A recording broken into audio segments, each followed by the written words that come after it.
For this week's Patreon-sponsored episode, supporter GRIMLOCkimus wanted to hear the basics on Grimlock. Big surprise, right? The Dinobot leader is one of the most enduring characters in the entire Transformers franchise, and there have been more major incarnations of him than of any other character I've done on the basics so far. So strap in and let's go!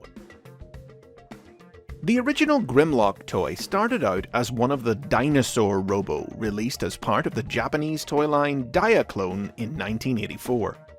The Dinosaur Robo were all imported by Hasbro to become the Dinobots for the second year of the Transformers toy line in 1985, with the Tyrannosaurus figure being appointed leader of the team and named Grimlock. The profile penned by Marvel Comics writer Bob Budiansky characterized Grimlock as a valiant and respected warrior in spite of his extreme arrogance, which led him to treat anyone he considered weaker than him with contempt, including Optimus Prime, whose leadership he barely tolerated. From this foundation, the Generation 1 animated series and the Marvel comic would take Grimlock in very different directions. In the cartoon, he and the Dinobots were created on Earth by Wheeljack and Ratchet. Like real dinosaurs, they weren't particularly intelligent, and all famously spoke in a distinctive caveman-like dialect, with Grimlock's voice provided by actor Greg Berger. Me, Grimlock, no like orders. The team made regular featured appearances throughout the show's first 2 seasons, but more than once, Grimlock's arrogance led them to become a danger to the Autobots as well as the Decepticons when he refused to follow Optimus Prime's orders. The continued availability of the Dinobots toys in 1986 landed them supporting roles in the Transformers the movie, but while the film would give Grimlock some of his most famous catchphrases, Me, Grimlock, want to munch metal. Me Grimlock no bozo, me king! it also marked a shift in the Dinobots' portrayal, as their lack of intelligence became primarily played for comedy.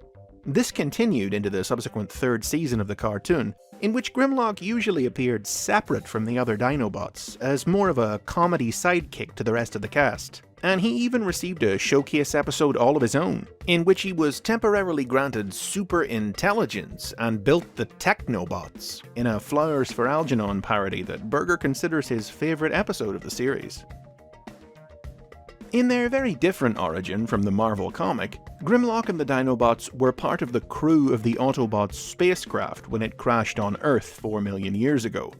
They were reactivated by the ship's computer to battle the Decepticon Shockwave, and given dinosaur forms based on the beasts of the Savage Land, a prehistoric jungle hidden in Antarctica from Marvel's X-Men comic books. Their confrontation with Shockwave ended with them being buried in a tar pit, where they remained trapped until they were found and freed by Ratchet in the present day.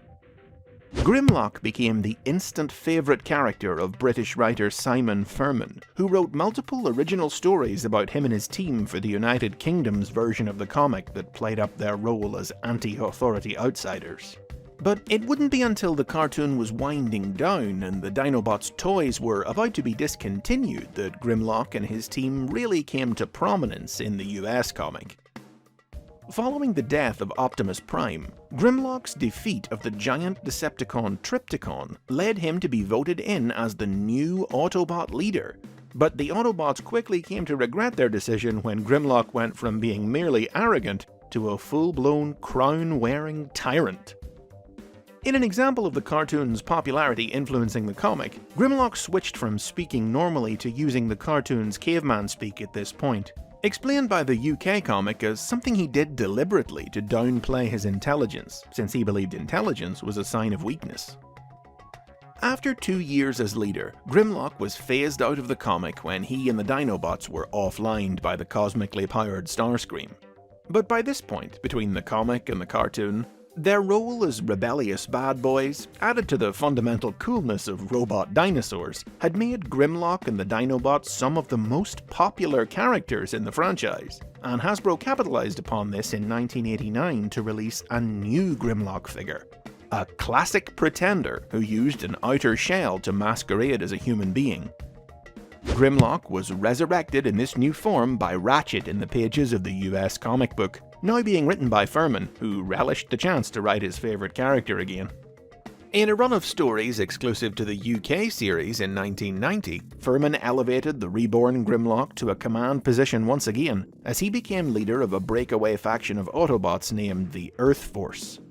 The same year, a non-transforming Action Master figure of Grimlock was released, which was incorporated into the comics by having Grimlock lose the ability to transform thanks to an infusion of the miracle fuel Nucleon. In this form, Grimlock once again became Autobot commander for the final few issues of the series after the resurrected Optimus Prime died once again battling Unicron. In 1991, Grimlock's original toy was made available again as part of the Classics line of reissues exclusive to Europe and Australasia, and it was re-released once more in a new blue color scheme as part of Transformers Generation 2 in 1993, with Big Grim remaining a prominent character in the Furman-penned tie-in Marvel comic. But unlike many classic characters, who would disappear from Transformers for the remainder of the 90s until the nostalgia boom of the early 2000s led to their return, Grimlock didn't go anywhere. In 1997, a new Grimlock toy was released as part of the Beast Wars toy line. And while most Beast Wars characters who reused names from Generation 1 had nothing to do with the originals, this Maximal Velociraptor was presented by the bio on the toy's packaging as the original Generation 1 Grimlock in a new body. He wasn't part of the Beast Wars cartoon, but in the 21st century, comic books from IDW Publishing and the Transformers Collectors Club would tell stories of his time-tossed adventures on prehistoric Earth. The first truly new incarnation of Grimlock debuted in the 2001 Robots in Disguise series. Totally unrelated to the classic character, this Grimlock transformed into an excavator and could combine with his teammates on the Autobot build team to form Landfill. Robots in Disguise Grimlock is the one aberration in the character's history. Absolutely every other new version of Grimlock introduced in the 21st century is rooted in the original Dinobot, and there have been many, whether they draw on the capable, cunning Marvel version, the more simple-minded cartoon character, or some combination of the two. The cartoon was most directly homaged by the Grimlock introduced in Transformers Animated in 2008, who was originally a theme park animatronic, modified by Megatron and brought to life by the power of the Allspark. Grimlock was the only animated Dinobot capable of speech, and he and his team lived out of the way on an island in Lake Erie, though they often fell under the sway of villains like Meltdown. In particular, Grimlock was once seduced into serving Black Arachnia, and his classic dislike of Optimus Prime in this continuity stemmed from jealousy over the Autobot leader's romantic connection to her. Greg Berger returned to voice a more Marvel-inspired Grimlock for the Fall of Cybertron video game in 2012, which put a new spin on the Dinobots' origins by having them gain their dinosaur modes through the genetic tampering of Shockwave. The primal impulses of his new form affected Grimlock's mind, causing him to transform involuntarily, Incredible Hulk style, in moments of rage. Grimlock disappeared in a space bridge explosion at the end of the game, but comic books would continue his story, showing how he survived to become a king-like figure who ruled over and protected what few Autobots remained on the mostly abandoned Cybertron. The Fall of Cybertron story influenced Grimlock and the Dinobots' depiction in IDW Publishing's comic books, which saw them acquire uncontrollable, monstrous alternate modes based on ancient Cybertronian reptiles through exposure to the tainted energon of Trypticon. The team acquired their more traditional dinosaur modes in a Marvel-inspired story that saw them battle Shockwave on prehistoric Earth, which ended when Grimlock triggered a volcanic eruption that entombed them all. This unilateral action saw Grimlock become estranged from his team after they were unearthed and reactivated in the present day by government organization Skywatch. Alone, he would later fall into the clutches of the Decepticon Scorponok, who tortured him to the point that he incurred brain damage. A group of misfit Decepticons named the Scavengers found the traumatized Grimlock and took him in, caring for him and eventually helping to heal his mind. Grimlock and the Dinobots joined the world of the live-action movies in 2014's Age of Extinction, which introduced them as a team of ancient Cybertronian knights who had been captured by the bounty hunter Lockdown. Despite being freed by Optimus Prime, true to form, the arrogant Grimlock refused to follow his orders until Prime defeated him in combat, after which Grimlock allowed him to ride him into battle. To capitalize on his new movie fame, the 2015 Robots in Disguise series added a new version of Grimlock to its cast. But while this series notionally existed in the same continuity as Fall of Cybertron, this new Grimlock wasn't considered to be the same Grimlock as the one from the game. But that's because he wasn't originally planned to be Grimlock. Rather, he was first conceived as a red Stegosaurus Dinobot, who was only redesigned and renamed to become Grimlock in the name of synergy with the film. Robots in Disguise Grimlock is a dim but jovial bruiser who loves nothing more than a good fight.